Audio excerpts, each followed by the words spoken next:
আমার নাম মোহাম্মদ আমির হোসেন বাবু। বয়স? বয়স এখন 32 বছর বয়স। জি। আচ্ছা, আর জন্ম জেলা কোথায়? জন্ম জেলা হচ্ছে কুড়িগ্রাম নাগেশ্বরী। আমি এমন একটা ঘরে জন্মগ্রহণ করছি, এক সময় ছনের ঘর ছিল না? জি। এই ছনের ঘর ছিল আমার বাবার, আমার জন্মের পর যা দেখছি আর কি। শতকরা 80% মানুষের ছনের ঘর ছিল আমাদের দেশে। আচ্ছা। আর ভাত তো কি জিনিস, তখন রুটি, আটা দিয়ে রুটি বানাইতো। তো এই রুটি দেখা গেল যে বাবা সারাদিন কাজ করে 5টা টাকা এবং 1 কেজি চাউল পাইতো, চাউল কেজি বিক্রি করে দিত। 7 টাকা 8 টাকা দরে চাউল বিক্রি করে দিয়ে 5 টাকা 6 টাকা দিয়ে আটা কিনে নিয়ে আসতো। এই আটা কিনে নিয়ে এসে রুটি বানায় ভাই বোন সবাই খাইতাম আর কি, ভাগ করে করে খাইতাম। তাও দিনকাল ভালো যাচ্ছিল। আমার বয়স যখন পড়ালেখার মতো হলো, তো আমি জন্মের পরে একটা ভালো প্যান্ট কিনছি কিনা আমার খুব সম্ভাবনা নাই, যে আমার মনে পড়ে না। কয় ভাই বোন ছিলেন আপনারা? আমরা 7 ভাই বোন ছিলাম, 4 বোন মারা গেছে। 4 বোন মারা গেছে। জি। বাবা কি করতো? বাবা কৃষিকাজ করতো, কৃষিকাজ। বৃদ্ধ মানুষ। জি। আর আমার বড় একটা বোন আছে, প্লাস আমার বড় আর একটা ভাই আছে, আমি সবার ছোট। ঠিক আছে, বলেন তারপর। তো আমি লেখাপড়া করার জন্য যাবো, তাও আমার কোনো কাপড় চোপড় নেই। পুরন কাপড় মানুষ ফালাই দিত, তার সেলাই করতাম, হাতে সেলাই করে করে এগুলো ইউজ করতাম। আচ্ছা। তো আমার বাবা আমাকে মাদ্রাসায় একদিন নিয়ে যায়। সে মাদ্রাসায় পড়ার জন্য আমাকে ভর্তি করে দেয়, হেফজখানা। আচ্ছা আচ্ছা। তো ওই হুজুরকে বলে যে আমি কিছুই দিতে পারবো না, আমার ছেলেটাকে আপনি মানুষের মতো মানুষ করেন, একজন ভালো আলেম বানান। তো ওই হুজুর আমাকে ভর্তি করে নিল। হওয়ার পরে আমি মাদ্রাসা পড়তাম, তখন আমার বয়স চলে 8 থেকে 9। আচ্ছা। তো এর মধ্যেই আমার ভাইয়ের পূর্ণাঙ্গ বয়স হয়ে যায়, সে বিয়ে শাদী করার জন্য রেডি। তো আমার বাবা মানুষকে ধরে বিয়ের জন্য পাত্রী খোঁজে। আচ্ছা। খোঁজার পরে এক পাত্রী তার পছন্দ হয়, আমার বাবারও পছন্দ হয়। তো সে যৌতুক নিত, যৌতুক নিয়ে বিয়ে করবে। আপনার ভাই? জি। তো তখনকার 13,000 টাকা। তখনকার মানে কত সালের দিকের এই ঘটনা? আমার বয়স যদি 9 হয়ে থাকে তাহলে 24 বছর আগের ঘটনা বা 22 বছর আগের ঘটনা। আচ্ছা, হ্যাঁ। তো 13,000 টাকা যৌতুক নিয়ে, আচ্ছা সরি ভুল বললাম, প্রথম নেয় 3,500, দুইটা বিয়ে করছে তো। আচ্ছা 3,500 টাকা যৌতুক নেয়। আচ্ছা। এই 3,500 টাকা যৌতুক নিয়ে বিয়ের 2-3 মাস ভালোই চলছিল, কোনো সমস্যা নাই। হঠাৎ করে বলে যে আমরা ধান গাড়বো, ধান লাগাবো। সে আমরা পরে ধান লাগাই, আর ধান লাগার পরে আমরা ওখান থেকে ধান 30 মণ ধান পাই। তো আমার ভাইয়ের এখানে একটা চাইল ছিল, ওই ধানটা সে বিক্রি করে টাকা নিয়ে সে আলাদা হয়ে যাবে। আচ্ছা আচ্ছা। তো আমার বাবা রোদে পুড়ে অনেক কষ্ট করে মানুষের খেতেও কাম করে রাত্রে রাত্রে এসে আমার নিজের খেতে কাজ করতো। মানুষের কাছ থেকে বরকা নিতাম, নিয়ে ওই ধান লাগাইতাম, তাকে অর্ধেক ভাগ করে দিতাম। তো এরকম শ্রম দেওয়ার পরে ধান বাড়ি আসলো, আমার ভাই 3 দিন পরেই শুরু করে দিল আমি আলাদা হব। তো আমাদের গ্রামে কিছু উন্নত মানের মানুষ থাকে যারা বিচার সালিসি করে, মাতবর বলি না আমরা, এমনি বিচারক বলি তাকে। তো বলি যে আমার বাবা তার কাছে যায় পরামর্শ করার জন্য। তো সে বলে যে যদি না খায় সে একখানে, তাহলে তো জোর করে তাকে একখানে খাওয়ানো যাবে না, তাহলে তাকে আলাদা করে দাও। আলাদা করে দেব, ও যৌতুকের টাকা আমি যে ভাঙছি সে টাকা চাচ্ছে, আমি কোথা থেকে দেব? তো আমার বাবা আবার একটু যক্ষা রোগী ছিল কিনা আমি জানি না, কাশতো, কিন্তু বিড়ি খাইতো তো কাশতো। এমন সময় কাশতে কাশতে ওনার বুকের লাঞ্চের মনে সমস্যা ছিল নাকি, আমরা তাও বুঝতাম না, হয়তো চিকিৎসা করার মতো অর্থ আমাদের ছিল না বা চিকিৎসাও করিনি। তো সবকিছু যখন মাতবর বললো যে তাহলে ওর টাকাও দিতে হবে, ও মাতবরের সাথে আগে প্ল্যান করছে আর কি, একটা বাবার নামে একটা দিয়ে যে আমি একখানে খাবো না, ওনাদেরকে আমি এটা মানে পালতে পারবো না। তো আমরা এইভাবে আব্বা ধান বিক্রি করে দেয়, 30 মণ ধান বিক্রি করে দিয়ে 4,500 টাকা হয়। আমরা কিছু ঋণ নিয়েছিলাম, কিস্তি ছিল, ঋণটা শোধ করে দেয়, বিকজ তারে আমরা 3,000 টাকা দিয়ে দেওয়ার পরে আমাদের ঘরে 1 কেজি একটা দানাও ছিল না। সন্ধ্যায় যে কি খাবো এই দানাটাও আমার বাবা ছিল না। ও আমার বাবা পরে বিছনায় পড়ে যায় কাঁদতে কাঁদতে, যে আমার বড় ছেলে কত আশা করে ধান নিয়ে আসলাম, এক পাতিল চাউল ভাত পাকায় কোনোদিন খাইতে পারলাম না, তার আগেই সব দিয়ে দিলাম। বাবা ভাইকে অনেক অভিশাপ দেয়, একটানা 17 দিন সে বিছনায় থাকে, শুধু অভিশাপ দেয়, কাঁদে আর অভিশাপ দেয়। আপনার বাবা? বাবা। তখন আপনি একদম ছোট? আমি একদম ছোট। তো কেবল মাদ্রাসায় রানিং যাওয়া আসা শিখছি যে আমার মাদ্রাসায় যাইতে হবে বা ওখানে আমার গেলে আমার আমার সবক দিবে, আবার সবকটা বুঝিয়ে দিতে হবে। তো এভাবে আমি নিয়ে আসি, মানে সবক নিয়ে আসি, আবার ভাত বুত খেয়ে যা সবক দিই, মানে যেভাবে কন্টিনিউ করা দরকার আমি এভাবে করতেছি। তখন আমি এগুলো বুঝতাম না। তো আমার বাবা শুধু কাঁদতো, আমি বলতাম বাবা তুমি কাঁদো কেন, আমার বুকে জড়ায় ধরে কাঁদতো আর চুমা দিত, কিন্তু রহস্যগুলো আমি তখন আমার মাথায় ঢুকতো না। একদিন 2 দিন 3 দিন পার হয়ে যায়, মা এই বাড়ি ওই বাড়ি কাজ করে, মানে ঢেকি মার এই চেনেন ওই যে হাতে যে ধান বানে এগুলা মানুষের বাড়িতে কাজ করতো, মুগুর। জি জি জি জি, ওই কাজ করে 1 পট বা আধা পট করে চাউল আনতো, ওটা পাক করে দেখা গেল যে 2 লোকমাও হইতো না সবার, 2 লোকমাও খাবার পেটে জুটতো না। মা এরকম কষ্ট করতো, করার পর মানুষের কাজকাম বন্ধ হয়ে যায়, তখন খাবার তো হয় না। আমি সকালবেলা ফজরে পানি খেয়ে মাদ্রাসায় যাই, 10টা-11টার দিকে আসি, আর হেফজ পড়ায় কষ্ট বেশি, ভিতর থেকে পড়তে হয় সবকিছু, অনেক কষ্ট হয়। খিদা লাগলে বাসায় আসি, 15-20 মিনিটের রাস্তা হেঁটে যাই এবং হেঁটে আসি। পায়ে জুতা থাকতো না, মাথায় টুপি থাকতো না, ছিঁড়া কাপড় পরে যাওয়া দরকার, মানে যাইতাম আর কি। তো বড় বড় রোদ উঠলে গরম হয়ে যায়, বড় বড় বালুর কোনা এসে পায়ে আঘাত করতো, কোনোদিনও রক্তও বাইরে তো পায়, তাও স্যান্ডেল কেনার সামর্থ্য ছিল না। তো মা মানে বাড়িতে আসতাম, বাড়িতে এসে দেখতাম যে পাতিল, মানে আমি সকালবেলা যেভাবে দেখে গেছি ধুয়ে রাত্রে রাখছে, ঠিক পাতিলের জায়গায় পাতিল পড়ে আছে, মা বাবা বিছনায় পড়ে রয়েছে, মা নাই। কাউকে কিছু বলতাম না। তো আমার ঘরের দুয়ারটা ছিল কি ওই চটি ছিলেন, চটি বাঁশের চটি বানাইয়া যে বানায়, একটা দরজার মতো বানায়, ধারাই সিস্টেম বোঝেন তো নাকি, এই যে সেগুলো দিয়ে আমার ঘরের দুয়ার ছিল। কপাট চৌকাট ছিল না। তো ওই বান খুলে ভিতরে ঢুকতাম, যা দেখতাম বাবা পড়ে কাঁদতেছে, কিন্তু মা নাই ঘরে, আর ওই পাতিলের জায়গায় রয়েছে। আবার 1 গ্লাস পানি খেয়ে রওনা করতাম মাদ্রাসায়, না খেয়ে। মাদ্রাসা পড়া টরা শেষ করে আপনার নামাজ টামাজ পড়ে ওখান থেকে আবার, আমার কণ্ঠটা অনেক সুন্দর ছিল আজানের, তো হুজুর আবার আমাকে আজান দিতে বলতো প্রত্যেকটা দিন, আমি ওখানে আজান দিতাম। তো আজান, আসরের আজান দিচ্ছি, কিন্তু আমার পেটে খিদা, আমার মানে কণ্ঠ উঠতেছে না, পেটে এমন খিদা লাগছে কণ্ঠ উঠে না। পরে হুজুর এসে বলতেছে কি ব্যাপার, তুমি আজকে আজান দিতেছো না? আমি আজান দিচ্ছি, খিদায় আমার হাত পা কাঁপতেছে। তখন হয়তো আল্লাহ পাক কিছু এনার্জি, রহমতের এনার্জি আমার ভিতরে দেয়। নামাজটা শেষ করে আবার বাড়িতে যাই, যা দেখো একই অবস্থা, মা ঘরে নেই, পাতিলে কোনো ভাত নেই। তো আমার বয়সের, মানে জন্মের পরে একটা মেয়ের সাথে আমি খেলাধুলা করতাম। ওরা গ্রামের খুব প্রতাপশালী ব্যক্তি ওই সময়ের। তো ওর নাম, মেয়েটার নাম হচ্ছে লাইলা। তো ও আমার বান্ধবী, ও পড়তো বাংলা, আমি পড়তাম আরবি। মাদ্রাসা শেষ করে যে বাকি সময়টা খেলাধুলা করতাম, ওর সাথে ছাড়া আর কারোর সাথে আমি খেলতাম না। তো ও আমার কষ্ট দেখে ও নিজে ওর মার কাছে যা বলতো, মা ভাত দাও। ওর মা ভাত দিয়ে একদিকে কাজে চলে যেত, ওই ভাতের প্লেট নিয়ে দৌড় দিয়ে আমাদের ঘরে বসে যেত, এসে বলতে বাবু তুমি খাও, তুমি খাও। তো চোখ দিয়ে পানি ছাড়তাম আর ওর দিকে তাকায় থাকতাম।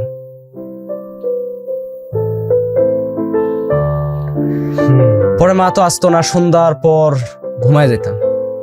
মা রাত্রে কোন সময় আসতেন নিজেও জানি না, আইসা ভাত, মানে ওই আটা নিয়ে আসতো, হালুয়াত বালুয়াত করে নিয়ে আসতো, আর নিয়ে রুটি বানায়া আমার ঘুমের থেকে ডাক দিয়ে 1-2 খাওয়াই আবার ঘুম পাড়িয়ে দিত।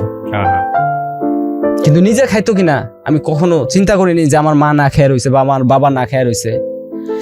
এরকম করে কষ্ট করে 3 মাস কষ্ট করি। ভাই তো আলাদা হয়ে গেছে, তখনকার 3000 টাকা নিয়ে এসে আলাদা হয়ে গেছে, বিকজ তার সুন্দর চলতেছে, নিজে কাজ কাম করে সুন্দর চলে। কিন্তু আমার বৃদ্ধ বাবা কোমর ভাঙা, সে তো কাজ করতে পারে না।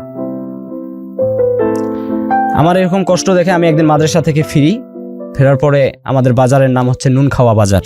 নুন খাওয়া? জি, আমাদের যে বাজারটা, সে বাজারটার নাম হচ্ছে নুন খাওয়া বাজার, আমাদের ইন্ডিয়ার প্রায় পাশাপাশি আর কি। তো সেই নুন খাওয়া বাজারের চায়ের দোকান ছিল কয়েকটা, বেড়ার, ফোনের বেড়ার চায়ের দোকান, অর্ধেক করে হাফ করে খোলা থাকতো আর কি। তা ভিতর থেকে দেখতাম যে 2-1 লোক, বেশি না, বেশি লোক থাকলে ঢুকতাম না পানি খাওয়ার জন্য। তো পানি খাইতে গেলাম, তো আমার এক মামা মানে দুঃসম্পর্কের মামা, সে ওই ঢাকায় কাজ করে আর দেশে যায়।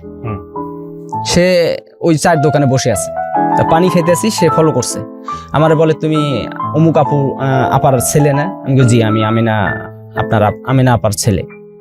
তোমার নাম কি? মোহাম্মদ আমির হোসেন বাবু। কয় তুমি মাদ্রাসা পড়ো? আমি বলি, জি। কিন্তু কথা যে বলতেছি উনি বুঝতে পারছে যে আমার খিদে লাগছে। তা কয় তুমি ভাত খাইছো? আমি কোনো কথাবার্তা বলি না। এখন উনি ডাক দিয়ে, এই দেশে পরোটাকে আমাদের দেশে পুরি বলে। আচ্ছা। তো ওই পুরি, কয় পুরি দেন। সে পুরি দিল, কয়েকটা পুরি খাইলাম। খাওয়ার পর উনি বলতেছে যে তুমি কি আমার সাথে কাজে যাবা ঢাকায়? তোমার মতো ছেলে ঢাকায় কাজের জন্য নিয়ে যাইতে বলছে আমার মালিকরা। তখন আমি জিজ্ঞেস করলাম, মামা ঢাকা কেমন জিনিস? ঢাকা কি জিনিস? কয় ওখানে মানুষের ভাতের অভাব নাই। আমি ছোট মানুষ তো, মানে খাওয়ার কথা শুনলে খুব খুশি হয়ে যেতাম। না খাওয়া মানুষ যখন আপনি খানা দিবেন, সে কিন্তু বেকুল হয়ে যাবে। তো আমি বেকুল হয়ে গেছিলাম তার মানে ভাষ্য শুনে। সে আমাকে এইভাবে একটা জ্ঞান দিয়ে দিল যে চলো ঢাকায় চলো, তুমি দেশে। আমার সবকিছু শোনার পর উনি শুনলো আর কি, যে এইভাবে এই কষ্টে আছি আমরা, বলে যে তুমি চলো আমার সাথে ঢাকায়। তখন বই খাতা এনে বাড়িতে রেখে, ওদিন আর মা কোথায় তা খুঁজি নেই, বাবা তো পড়েই আছে। পরে চলে যেতাম আমার নানির বাড়ি। আমি যে ঢাকায় আসবো এরকম আমার পাঞ্জাবি একটা ছিঁড়া, তাছাড়া আর আমার কিছুই নেই। তো নানির বাড়ি যাইতাম। নানি আমার ওই যে চিতই পিঠা চেনেন তো মনে হয় না? জি। চিতই পিঠা করে 2টা খাওয়ায় দেয়। কয় আমি নানির সাথে শেয়ার করি যে নানি আমি একখানে যাবো, কয়েকদিন আসবো না, আমাদের দেশি ভাষায় বলি আর কি। তো বলার পরে আমি নানিকে বলে ওই মামাটার বাড়ি চলে যেতাম। ওই পাঞ্জাবিটা গায়ে দিয়ে, প্যান্টের তলা ফাড়া, পেশাব করতে বসলে চেন লাগতো না। এভাবে আমি ওই লোকটার সাথে আমি ঢাকা চলে আসি আমার মামার সাথে। সংসদ ভবন মণিকুড়িপাড়ার 5 নাম্বার বাড়িতে 5 তলার এক মালিক ইঞ্জিনিয়ার, সরি ভুল বললাম, উনি সরকারি কন্ডাক্টর। সেই কন্ডাক্টরের বাসায় এনে আমাকে ডাকে। তখন বয়স কত আপনার? আমার বয়স তখন 10 চলে। 10 বছর। পড়াশোনা তো বন্ধ? পড়াশোনা ওই যে বাড়ি থেকে 2 পারা হেফজ করে আসলাম, কোরআনের হাফেজ। জি, 2 পারা নিয়ে আসলাম। আসার পরে ওখানে কাজের জন্য আমারে দিয়ে কাজ করতেছি। তো হাওবাও বুঝতাম না, ভাষা বুঝতাম না। তো তাদের ছেলে, আমি তো গ্রামের ছেলে, সবার সাথে মিশতাম। আর তাদের ছেলের সাথে যে মেশা যাবে না, ওই বিছনায় বসা যাবে না, আগে কিন্তু এরকম ঢাকায় ছিল যে কাজের ছেলে মানে ছেলে মেয়েদের মারধর করতো, বাথরুম ধোয়াইতো, কাপড় ধোয়াইতো। আমি সব করছি আমি জীবনে। তো ওই লোকটা আমাকে ওখানে এনে দিয়ে উনি পলায় চলে যায়, মালিকের কিছু টাকা পয়সা মেরে চলে যায়। আর আমি এমন একটা ছেলে, ওই 5 তলায় যে আইসায় ঢুকলাম, আইসায় যে ঢুকছি, আমি আর কোনোদিনও নিচেও নামি নেই। প্লাস ওরা যখন দেশের বাড়িতে, আমাদের মালিকরা নোয়াখালী বাড়ি, ওরা যখন দেশের বাড়ি যায় তখন বাইরে দিয়ে তালা মেরে যেত, আমি একা ভিতরে থাকতাম। তো এরকম কষ্ট করার পর ওই লোকটা চলে যায়, পলায় যায়। তো আমি এখন বাড়ি যাবো কার সাথে? দিনের রাতে শুধু আমি কাঁদি। আমি এদিক দিয়ে কাঁদতেছি, ওদিক দিয়ে মা বাবা তো তখন ছেলে সন্তান যদি কারো কাছে, সে যতই খারাপ থাক, সন্তান তো, মা বাবা কাঁদতেছে ওদিক দিয়ে। কিন্তু আমি তো জানতাম না, তখন টেলিফোনও ছিল না, মোবাইলও ছিল না, আমাদের দেশে এমন একটা অভাব ছিল। পরে আমাকে ওইভাবে রেখে যখন চলে যায়, প্রায় 18 মাস কেটে যায়। আর ওই কন্ডাক্টরের ওয়াইফটা খুব চড়া ছিল। একটা যদি হাত থেকে পড়ে একটা ময়লা হইতো বা গ্লাস ভাঙতো, মারধর করতো, খুব মারধর করতো। 18 মাস পর বাড়ি যাব কিভাবে, আমার টেনশনে জান বাঁচেন। আমি কোনোদিন বাড়ি যাইতে পারবো কিনা, আমি কখনো দেশের বাড়িতে যাইতে পারবো কিনা আমি নিজেও জানি না। আর আমি চিনিও না কিছু, ওই দেশের কথাইরাই ভুলে গেছি মনে হয়। হঠাৎ করে একদিন কোরবানির ঈদ, মাংস টোকায় না ঢাকা শহরে, মাংস টোকাইতে একটা লোক আসছে। প্রত্যেকটা দেশের একটা আঞ্চলিক ভাষা আছে, যে ভাষার কারণে বোঝা যায় যে এই লোকটা মনে হয় আমাদের দেশি, ওর ভাষাটা আমার মতো লাগতেছে। ওই লোকটা এসে বলে যে একটা ব্যাগ দিছে, মাংস আমি ভরে দেব। সে ব্যাগটা দিছি, মানে আমার কাছে দিছে যে মাংসটা ভরে দেয়। তো উল্টা হয়েছে, ও আমারে সোজা করতে বলছে, এভাবে বলছে যে ব্যাগটা ঘুরি ধর। এই ঘুরি ধরেতে আপনি বুঝতে পারছেন? এখন যদি কেউ বলে বাহে কেমন আছিস, এটা কিন্তু আমাদের আঞ্চলিক ভাষা, তাহলে আমি বুঝতে পারবো এই লোকটা আমাদের রংপুরের। কারণ না হলে তার এই আঞ্চলিক ভাষাটা থাকতো না। তাকে জিজ্ঞেস করলাম, ভাই আপনার বাড়ি? উনি বলে যে আমার বাড়ি রংপুর। তখন কুড়িগ্রাম নাম খুব কম চিন্ত মানুষ, কুড়িগ্রাম। বলে রংপুর। রংপুর কোন জায়গায়? কই কুড়িগ্রাম। আমি ভাই কুড়িগ্রাম, পরে আমাদের বাড়ির অ্যাড্রেস, বাজারের অ্যাড্রেস দেয়। আমি বলি ভাই আমি অমুক গ্রামের অমুক অমুক অমুকের ছেলে অমুক, আমি এরকম বিপদে আছি। তো যাই হোক, সে আমাকে একটা কন্ট্যাক্ট নাম্বার দেয়, আমি মামার সাথে কন্ট্যাক্ট করি। কন্ট্যাক্ট করার পর মামা আমার কাছে যায়, ওখান থেকে বেতন দিয়ে দেয় 200 টাকা মাসে বেতন, 18 মাসে 3600 টাকা। এই 3600 টাকা এবং বোনাস, বেতন, কাপড় চোপড় অনেক কিছু আমার সাথে দিয়ে দেয়। এই নিয়ে যখন বাড়িতে গেলাম, মা বাবার মরা যা দেখি যে একটা রাস্তার টোকাই মনে হয় এর চেয়ে ভালো আছে পরিস্থিতি। মা বাবার করুণ অবস্থা হয়ে গেছে। ঋণে কেউ ঋণও দিতে চায় না, দিবে কোত্থেকে? অথচ আমার বড় ভাই আছে, একবার এসে দেখে যায় নাই যে আমার মা বাবা পৃথিবীতে এখনো বেঁচে আছে। খুশিতে সে বিছনা থেকে পড়ে গেছে, যে তার পায়ের রক্ত চরকে গেছে, দম বন্ধ হয়ে গেছিল আমার মার। যাক, এভাবে করে কষ্ট করে যখন আর দেশে না থেকে টাকা পয়সা দিয়ে একটু উন্নত জিনিস জানাস করে বাবাকে রেখে বুঝে শুনে আবার ঢাকায় আসি। এভাবে কাজ করতে করতে লালবাগে আমি শিফট হয়ে যাই একটা কাজের জন্য। দিন ইসলাম নামের লালবাগের খুব নামি দামি এক লোক, ওনার একটা শপিং ব্যাগের কারখানা আছে, ওই কারখানায় আমি কাজ করি, ভালো একটা বেতন পাই। এভাবে আমার দিনকাল আস্তে আস্তে চলতেই থাকে। তো শপিং ব্যাগ বন্ধ হয়ে যাওয়ার পরে আবার ওই যে কাপড়ের ব্যাগ বানায়, তো এইভাবে কাজ করি। কাজ করার পর আস্তে আস্তে মা বাবাও আমার মাঝেই থাকতেছে। 2007 ফেব্রুয়ারির 24 তারিখ দিবাগত রাত্রিতে আমার বাবা মারা যায়। আপনি ছিলেন ওই সময়টাতে বাবার কাছে? আমি ছিলাম না। তো আমার বাবা যেদিন মারা যায়, হঠাৎ করে পড়ে মারা গেছে। বিছানায় অসুস্থ ছিল অনেক কয়েকদিন, কিন্তু তারপর আবার সাবলীল হয়।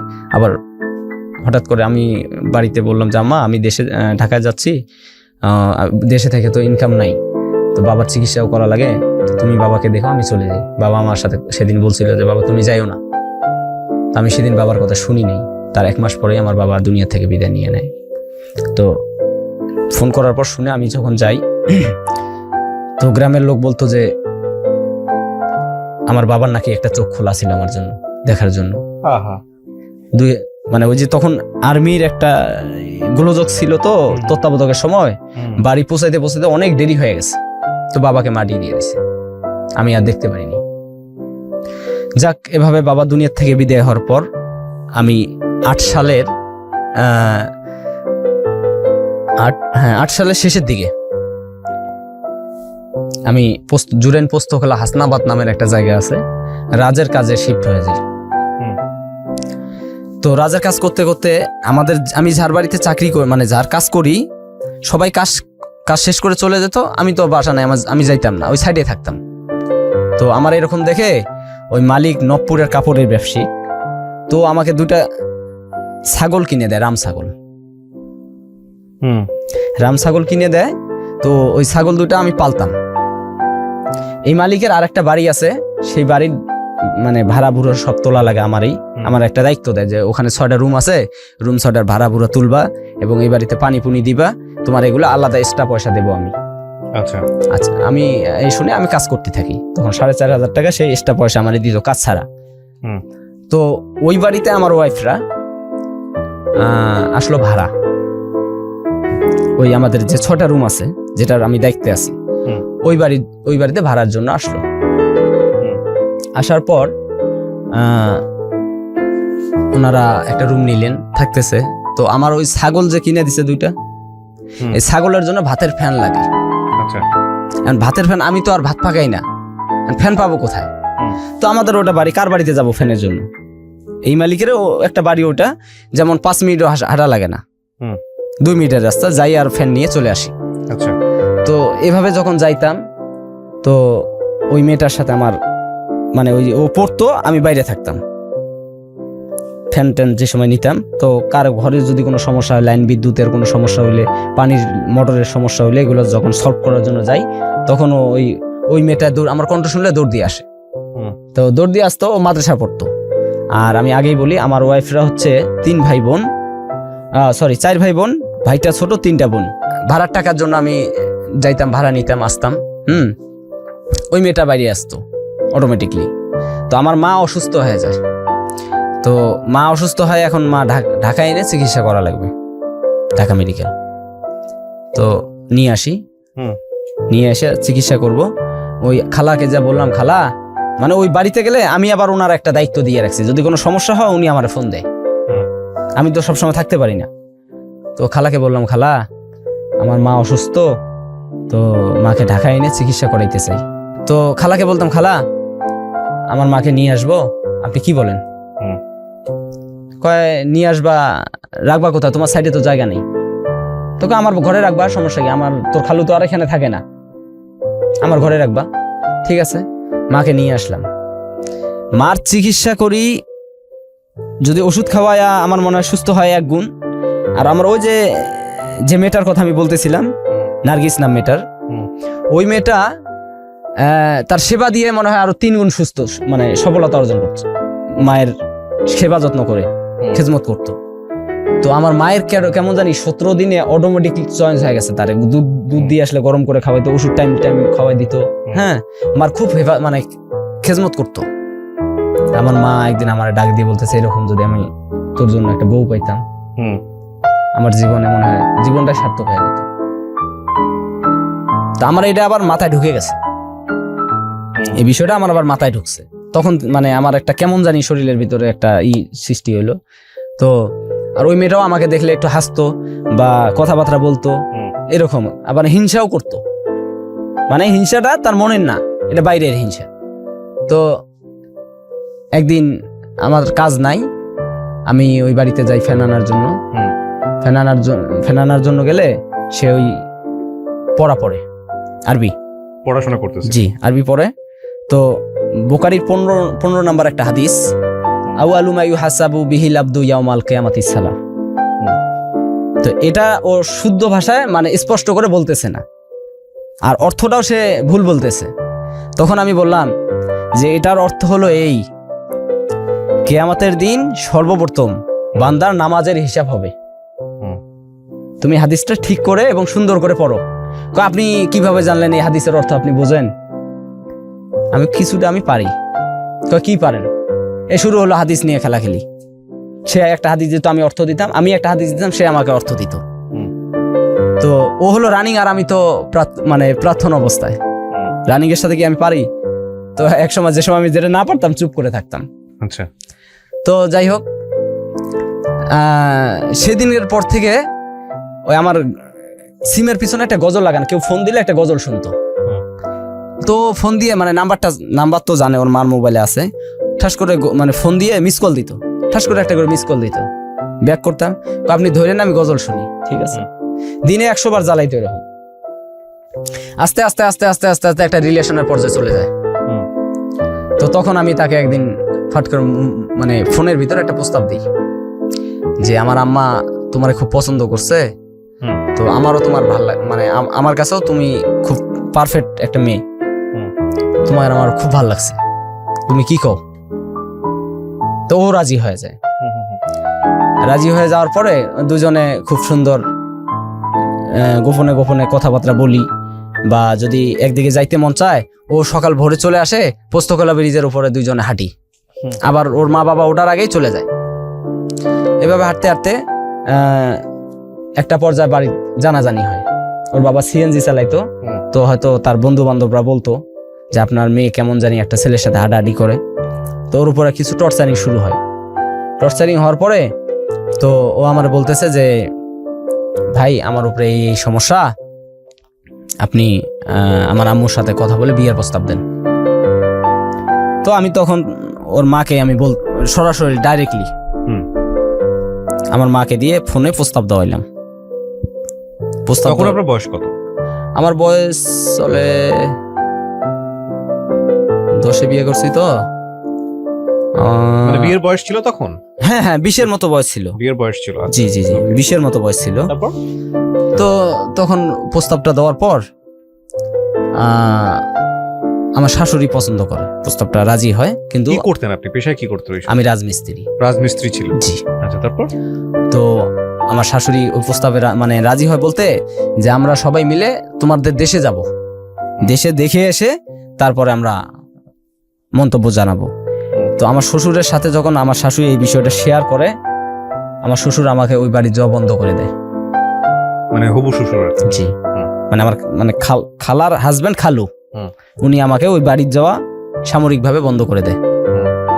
তো যখন বন্ধ করে দেয়, কেন বন্ধ করলেন, কি কারণে? ওই যে আপনার কাছে আমার মেয়ে দিব না, তারা ঘর দেখতেছে এই বাড়িতে থাকবে না, অলরেডি সিদ্ধান্ত নিছে এই বাড়িতে থাকবে না, তারা চলে যাবে। কারণ এই বাড়িতে থাকতে হলে আমার কাছে আসতেই হবে বা আমি ওই বাড়ি যাইতে হবে, ওনারা এই বাসায় থাকবে না। আমার শ্বশুর পার্সোনালি আমার এসে পছন্দ করে না, কারণ আমার জন্মগত চোখটা আমার ছোট, বাম চোখটা। এটা কি আপনি দেখেন? তো হ্যাঁ, আমি দেখি, কিন্তু পুরোপুরি ক্লিয়ার না। আচ্ছা আচ্ছা, আমি কম দেখি এটা দিয়ে। তো এই জন্য আমার মানে শ্বশুর আমাকে পছন্দ, মানে খালু পছন্দ করতো না। তখন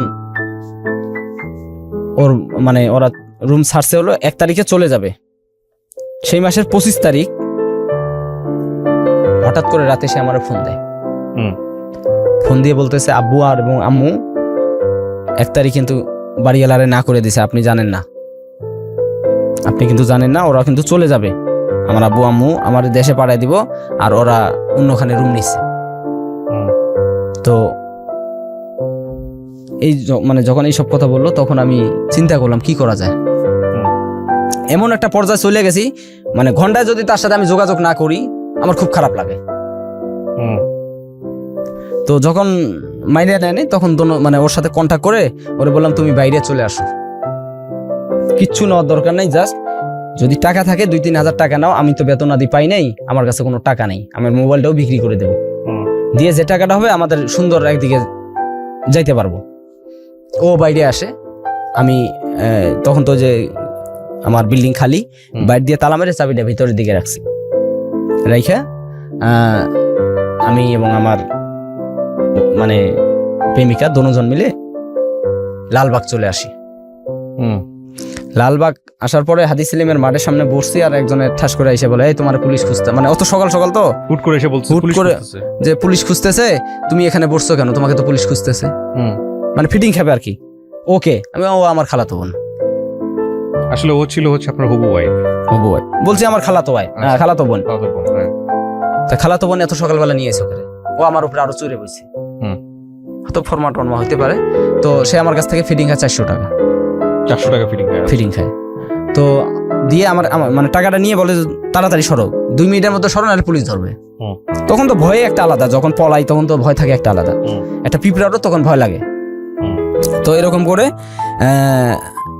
আমি এখান থেকে কিছু টাকা নিই, আমার ভাইয়ের কাছ থেকে 5000 টাকা নিই, আমার ফুফাতো ভাই একটা থাকে লালবাগ, ওর কাছ থেকে আমি 5000 টাকা ফোন করে নিয়ে আমরা যাওয়ার জায়গা না পেয়ে আমার মাথায় মানে আসলো যে আমরা আবাসিক হোটেলে যা 2-1 রাত থাকবো। আচ্ছা। তো গুলিস্তানে এসে এক আবাসিক হোটেলে আমরা দুজন মিলে ফোন টোন বন্ধ করে, আবার আমার ফোনে এমন একটা সিস্টেম আছিল, বন্ধ থাকলে কেউ ফোন দিলে তার মেসেজটা আমি পরে পাইতাম।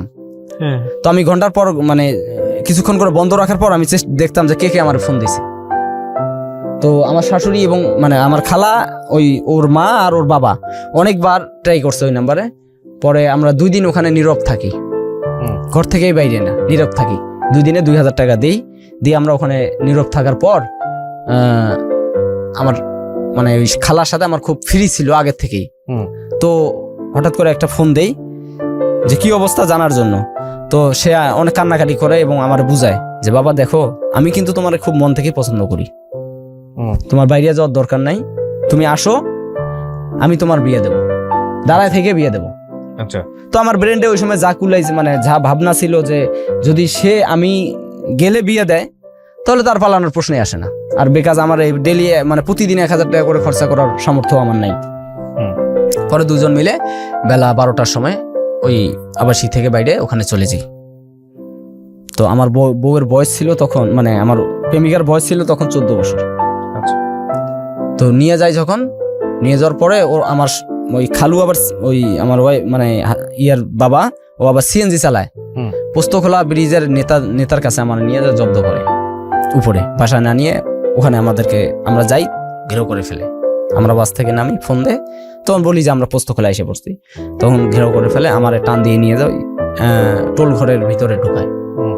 ঢুকানোর পরে আমার শ্বশুর, মানে শ্বশুর বলতে খালু আর কি, উনি আমার ঢুকানোর পরে ওই নেতারে দিয়ে আমার মারে। আচ্ছা, মারার পর ওই নেতা বলছে যে, মেয়েটাকে ডাক দিয়ে জিজ্ঞেস করছে যে তুমি কি ইচ্ছা করে গেছো না ও তোমার জোর করে নিয়ে গেছে? ওরে যদি আমি না পাই এই ব্রিজ থেকে আমি লাফ দিয়ে মারা যাবো। এটা আপনার মেয়েটা মানে মেয়ে আমার প্রেমিকা বলতেছে, হবু বউ, হ্যাঁ। প্রেমিকা বলতেছে।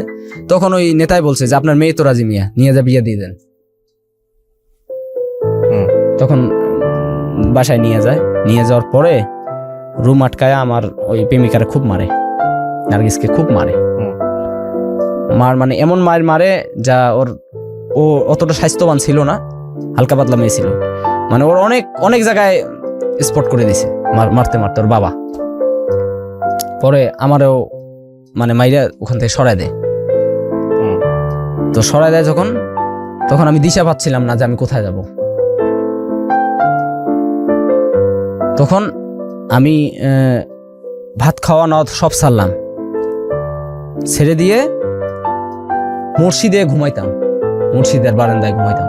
আচ্ছা, বারান্দায় ঘুমাইতাম আর খালি টেনশন করতাম। রাতটা কোনো রকম কাটে গেলেও হইলো। আর সারাদিন আমার ভাবনা ছিল না ভাত না পানি না কিছু। আর 5 ওয়াক্ত নামাজ পড়তাম আর আল্লাহকে বলতাম, আল্লাহ আমি কেন ওকে এখানে এনে দিলাম, তুমি ওকে আমার জীবনে ফিরে দাও। আচ্ছা, ওর বাবার সাথে মা বাবার সাথে যুদ্ধ করতেছে আর আমি আল্লাহর নাম সবসময় নিতেছি যে আল্লাহ আমার জীবনের আমি আর কিচ্ছু চাই না। কিভাবে তুমি ওরা আমার কাছে আইনা দিবা আমি জানি না, তুমি সব পারো। তাহাজ্জুদের নামাজ পড়তাম। এখন ওর সাথে আমার কন্টাক্ট বন্ধ, বিচ্ছিন্ন হয়ে গেছে। ওরে চোখে চোখে রাখতেছে, বাড়ি থেকে বাড়িতে দেয় না। তখন পার্শ্ববর্তী এক খালা ওই বাড়িতে যাওয়া আশা করত। আমি একদিন এই খালার বাসায় যাই, যে তার হাত পা জড়ায় ধরি। খালা কিভাবে পারবেন আমি জানি না, ও যেন আজকে থেকে প্রতিদিন সকালবেলা হোক, মানে যে কোনো রাত্রে যে কোনো টাইমে 12টার পর থেকে আমি ওখানে দাঁড়ায় থাকবো। প্রত্যেকটা দিন ও যতদিন যাবে না আমি অতদিন ওখানে দাঁড়ায় থাকবো। কাছে ছিল 600 টাকা, আর কোনো টাকা পয়সা আমার কাছে ছিল না। আর TCL মোবাইল একটা ফোল্ডিং সেট আমার কাছে ছিল। তো মোবাইলটা আমি হাতছাড়া করতাম না। আর 2 টাকা মানে সকাল বিকেল 2 বেলা 2টা রুটি খাইতাম, 6 টাকা করে বা 5 টাকা করে যে বন রুটি, এই রুটি একটা করে খাইতাম, আর কিছু খাইতাম না। সারাদিন ঘুরতাম ঘাটতাম পাগলের মতো, গোসল না খাওয়া না, সারাদিন ঘুরতাম। সন্ধ্যাবেলা হইলে মানে নামাজ টামাজ শেষ করে ঠিক 11টা বাজতো, আমি ওই জায়গায় যা দাঁড়াইতাম রাস্তায়। আর রাস্তাও তখন এখনো কোনো নির্মাণ হয়নি, ওটা রাস্তা এখনো নির্মাণযোগ্য না, খাল খোলা অবস্থায় আছে।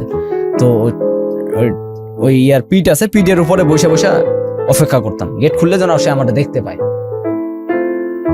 এবার গেট খুললে অন্য কেউ যদি দেখে কোথায় যাব আমি। এভাবে প্রথম রাত যা বসলাম, সারা রাত জায়গা থাকলাম, আসলো না। ফজরের আজানের সময় নামাজ পড়তে গেলাম, নামাজ পড়ে আবার আসলাম, 7টা পর্যন্ত শীত থাকে। এভাবে 13টা দিন পরে 14 দিনের মাথায় শুধু আল্লাহর কাছে কাঁদতাম, তাহাজ্জুদ নামাজ পড়ে, আল্লাহ ওরে মিলাই দাও। মানে আপনাকে কি বলবো, আমি ওরে ছাড়া নিঃশ্বাস পর্যন্ত নিতে পারছি না, এমন একটা পরিস্থিতির মধ্যে পড়ে গেছি। একটা নিঃশ্বাস যে নেবো আমি, যে ওরে ছাড়া একটা নিঃশ্বাস নেবো আমি তা পারতেছি না। আমি যে আমার যে একটা মানুষ গোসলের প্রয়োজন, খাবার প্রয়োজন, সব ভুলে গেছি। এবং দেশে যে মা কি করতেছে ফোনটা দিব, আমি তাও ফোনেও টাকা ভরি না। আমার মানে ব্রেন কাজ করে না। 14 দিনের মাথায় ঠিক ভোর 5:30টার সময় ও সুযোগ পায় বাইরে আসছে। যে রাস্তাটা সহজ সেটা দিয়ে না যা উল্টা পথ ধরলাম, কারণ ও তো বাথরুম বা পেশাবের কথা কেউ উঠছে। এতটুকু সময়ের ভিতরে আমার মানে চোখের আড়াল হইতে হবে। আমরা বসে সারা রাত হবে জাগে জেগে, প্রত্যেকটা দিন জেগে থাকতাম। মানে ওরে বাবা, এমনও রাত গেছে কুত্তা শিয়াল আমাদের দৌড়ানি দিছে। আর আপনি হাউজিং এর ভিতরে, ওটা তো বসুন্ধরা একটা প্লট, বসুন্ধরা মালিকের, আপনি গেলে বুঝতে পারবেন এখনো সন আছে ওই এলাকায়। কিছু কিছু বাউন্ডারি করে রাখছে কিন্তু ভিতরে সন। তারপরে এইভাবে থাকার পর আসলো, উনি বের হলো। ও বের হয়ে মানে শীতের রাত, তো শীতের দিন আমরা উল্টা পথ ধরলাম। 10 হাত গেলে তো আর কেউ কাউকে দেখা যায় না, এমন শীত পড়ছে। আপনার জন্য বের হয়েছে? আমার জন্য বের হয়েছে। ও আমি যেমন যে অবস্থায়, ও ওর বাড়িতে এরকম অবস্থা। আমি খবর রাখতাম, প্রত্যেক দিনের খবর দিন রাখতাম। আচ্ছা, ওই যে খালা ছিল, মানে ও ওখানে এভাবে জীবনযাপন কাটাইতো, বের হওয়ার জন্য ট্রাই করতেছে। প্রত্যেকটা মুহূর্তে মানে গেটে যে গেটে তালা লাগাইতো না সেই গেটে তালা লাগায়, যে গেট সারা রাত খোলা থাকতো ওই গেটে তালা পড়ে গেছে। আর গেট হলো 3টা, রুমের থেকে বাইরেতে মেইন গেট 3টা, বারান্দায় একটা গেট পড়ে, তার সামনে আরেকটা গেট, মেইন গেট একটা, এই 3টা গেটে তালা পড়ে। ওর মা ওর জন্য এখন কাজেও যায় না। আমার শাশুড়ি হচ্ছে বিয়ের কমিটি সেন্টারের খানসামার কাজ করে, ও সে কাজেও যায় না, কাজও তার বন্ধ করে দিছে। যখন আসলো, আল্লাহ আমার হয়তো কথা শুনছে, আল্লাহ পাক শোনার পর 14 দিন পর বাইরে আসলো। আমরা এইভাবে উল্টা পথ ধরে এক সিএনজি ধরে আমরা আবার ওই লালবাগের পথে যাই। মানে যেদিকে আমি মনে করি লালবাগে আমাদের এত মানুষ আছে যে পুরো লালবাগে শুধু রংপুরিয়া বা কুড়িগ্রামের লোকের অভাব নাই। মানে ওই আমার ঢাকার ভিতরে মনে হয় যে ওই এলাকায় গেলে আমি দেশের বাড়িতে আসলাম। তো আমার সাহস যে আমি ওখানে গেলে আমি একটা সেফ থাকতে পারবো। তো আমি ওখান দিয়ে নিয়ে সকালবেলা যাওয়ার পরে ওই সিএনজি ওয়ালার কাছে ফোনটা আমি বিক্রি করে দিই, দিয়ে সব মিলাই জিলা আমার দেশের বাড়ির জন্য টিকিট কাটি, দেশে যাব। নিয়ে যা মামার বাড়িতে রাখলাম, আমার মামির কাছে। আমার মামি আমার সাথে খুব ফ্রি, সে মামির কাছে রাখলাম। রাখার পর আমার মারে বললাম যে মা ওই মেয়েটা নিয়ে আসছি। তো আমার মা স্বাভাবিকভাবে রাগ হয়েছে যে এইভাবে কেন আনলি, বা রাগ হওয়ারই কথা। তো আর আমার মাথার উপরে শাসন করার মতো অন্য কেউ ছিল না। আমার বড় ভাই আলাদা খায়, শুধু জাস্ট মাই আর মামা ছিল একজন। তো মামানি সেভ করে রাখে, মারে খবর দেয়, মা আসে। পরে আমরা সবাই মিলে ওখানে একটা অনুষ্ঠান করে বাড়িতে আমাদের বিয়ে হয়ে যায়। বিয়ের পরে ভালোই চলছিলাম, একটা বাচ্চা জন্ম নেয়। অনুষ্ঠান করে বিয়ে হয় মানে কি ওর ফ্যামিলির কেউ ছিল না? না, ওর ফ্যামিলির কেউ ছিল না, শুধু আপনার ফ্যামিলি? আমার ফ্যামিলির লোকজন ছিল। তো তখন আমরা বাড়িতে বিয়ে শাদী শেষ করে আমি ঢাকায় শুধু ওর মা কন্ট্যাক্ট করে। ওর মার সাথে কিছুদিন পর পর কন্ট্যাক্ট হয়, আমার ওয়াইফের সাথে, নার্গিসের সাথে কন্ট্যাক্ট হওয়ার পর যেমন আমরা খুব দ্রুত সন্তানাদি নিয়ে নেই।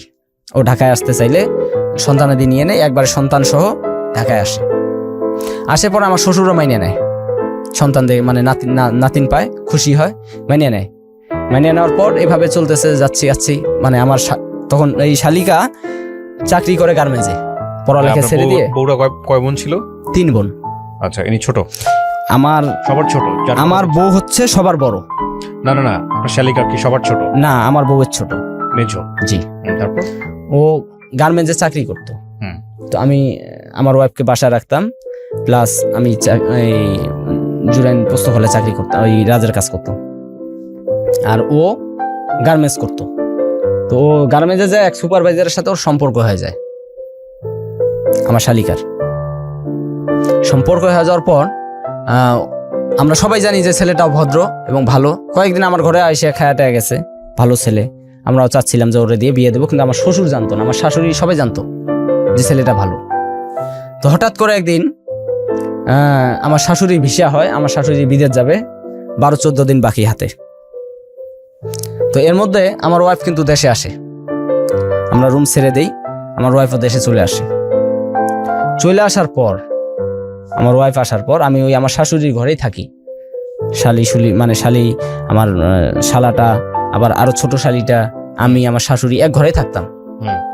তো আমি বারান্দায় ঘুমাইতাম, তারা ঘরে ঘুমাইতো। বা দেখা গেল যে বারান্দা অনেক সময় বারান্দার লোকজন থাকলে আমি ভিতরে ঘুমাইতাম, তারা উপরে ঘুমাইতো, আমি নিচে ঘুমাইতাম। ওরা খাটে ঘুমাইতো, আমি ফ্লোরে ঘুমাইতাম। তো এভাবে চলতেছি। হঠাৎ করে একদিন আমার শালিকাকে দেখার জন্য ওই মানে রাস্তা দিয়ে যাচ্ছিল এলাকার একটা ছেলে, বাড়িওয়ালার ছেলে, ও চয়েস করে। এটা কি আপনার চোখে পড়েছে নাকি আপনি শুনেছেন? কোনটা? এই যে হঠাৎ করে একদিন যে ঘটনাটা এখন বলতেছেন আপনি, বাড়িওয়ালার ছেলে সাউন্ড করে বা কিছু একটা, যেটা এটা আমি দেখছি বলতে আমি তো উপস্থিত সেখানে, আপনার চোখের সামনে। পরে আমার শালিকাকে ওরকম টিস করে। তো আমি তখন আপনার স্ত্রী হচ্ছে গ্রামের বাড়িতে, আমার দেশের বাড়িতে। জি, আমার। আর আপনি, আপনার শালি আর কে থাকেন সবাই একসাথে? আমার শাশুড়ি, সবাই মিলে একসঙ্গে থাকেন? জি, আমার ছোট শালি, দুজন ছোট শালি আর শালাটা হচ্ছে ছোট, একসাথে এক ঘরে থাকতাম। আচ্ছা। তো আমার শ্বশুর থাকতো ছোট শাশুড়ির ঘরে। আর সবচেয়ে মজার বিষয় হচ্ছে যে আমি আমার শাশুড়িকে খালা বলে ডাকতাম। আজ অব্দি আমি তাকে শাশুড়ি বলে বা মা বলে ডাকিনি। তারপর আমি যখন দেখলাম যে এরকম, আমি সেদিন কাজে যাইনি, আমার চোখে ধরা পড়লো যে এরকম একটা দৃশ্য হচ্ছে। পরে আমি আমার শাশুড়ির সাথে কথাটা শেয়ার করি। শেয়ার করার পর আমার শাশুড়ি ওরে মানে সবাই মিলে চাপ দিয়ে ধরি, তো বলে যে আমি ওকে ভালোবাসি। মানে শালিকা বলে ভালোবাসি, যে আমি ওকে ভালোবাসি, একই গার্মেন্টসে কাজ করি। তো তখন আমরা আবার ছেলেটাকে ডাক দিয়ে নিয়ে আসি, গোপন ভাবে ডাক দিয়ে নিয়ে এসে, ছেলেটার নাম হচ্ছে সুজন, তো যশোর হচ্ছে তার বাড়ি। তো তার সাথে কথাবার্তা বলি, ছেলেটা ভদ্রই, তার মানে বুঝলাম আর কি যতটুকু কথাবার্তা বলা দরকার সে অবস্থায় আছে। অলরেডি আমার শাশুড়ি ওই বিদেশ যাওয়ার জন্য ক্লাস, মানে ভাষা শেখার জন্য ক্লাস করে এর মধ্যে ডেট হয়ে গেছে যে কি মাসে আমার মনে আসতেছে না, ওই মাসের 14 তারিখ উনি চলে যাবে। এর মধ্যে 6 তারিখ দিবাগত রাত্রি, হ্যাঁ, আমার শ্বশুর একটা ছেলে নিয়ে আসলো আমাদের মানে আমার শাশুড়ির ঘরে নিয়ে আসলো।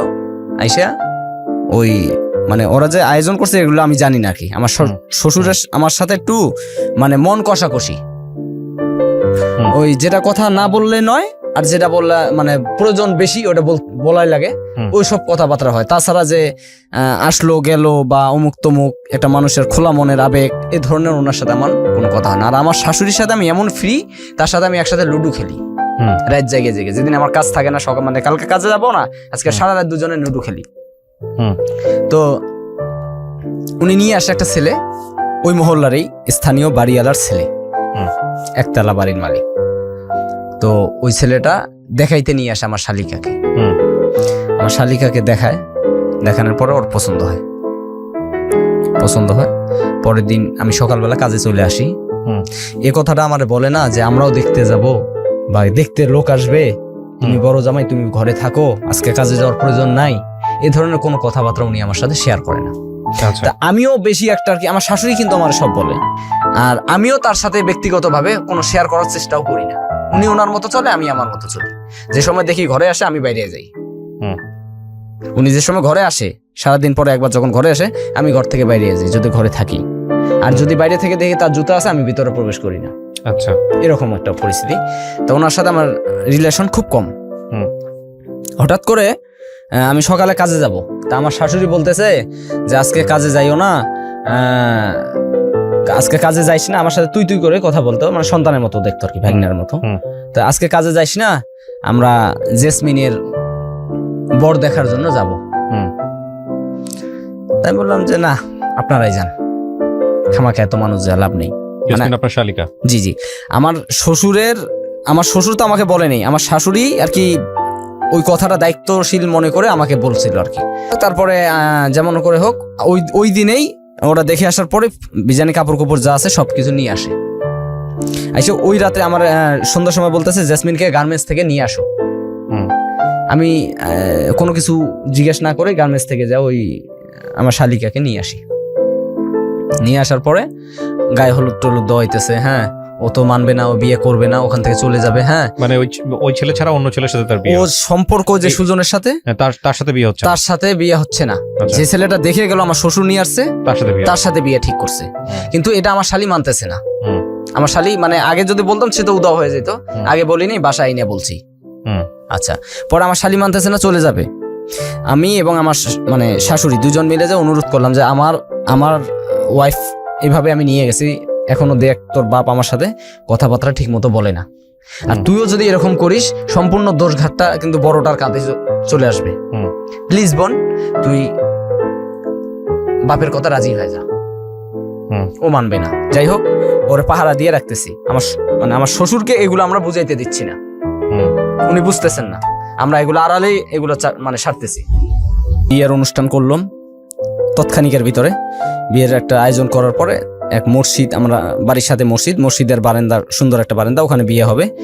কাজী গুজি সব বসলো, আমি আসলাম, আমারও ডাক দিল, আইসে বিয়ে শাদী দিয়ে দিলাম বিয়ে। মেয়েও কবুল, জি, মেয়েও কবুল বলে নিল। তো মেয়ের ওই যে ছেলেটার সাথে সম্পর্ক করতো, এই ছেলেটা কিন্তু ঢাকায় উপস্থিত নেই, ওই ছেলেটা দেশের বাড়িতে গেছে। তো ওই ছেলেটার সাথে ও ফোনে কন্ট্যাক্ট করছে। ওই ছেলে বলছে যে আমি আসতে কয়েকদিন দেরি হবে। তো বিয়ে হয়ে যাওয়ার পর যখন আমার শালিকা শ্বশুর বাড়ির দিকে রওনা করছে, বাড়ি পর্যন্ত মনে পৌঁছায়নি। আচ্ছা, যেভাবে হোক ওই ওখান থেকে সরে গেছে। হয়তো বা বাড়িতেও মানে বাড়িতেও যাওয়া যদি পাড়া দিয়ে একটা সল দিয়ে যাইতে পারে, মানে বাড়ি পর্যন্ত পৌঁছাইছে কিনা আমার মানে ধারণা নেই আর কি, কারণ আমি বিয়ের সাথে যাইনি, আমার ধারণাও নেই। আচ্ছা, তো হঠাৎ করে ফোন আসলো, জেসমিন নাই। আমার শাশুড়ির কাছে ফোনটা আসলো যে জেসমিন নাই, জেসমিন নেই, জেসমিন কোথায়? চারিদিকে খোঁজাখুঁজি, মানিক যতের প্রশ্ন, সবাই মিলে খুঁজতেছি।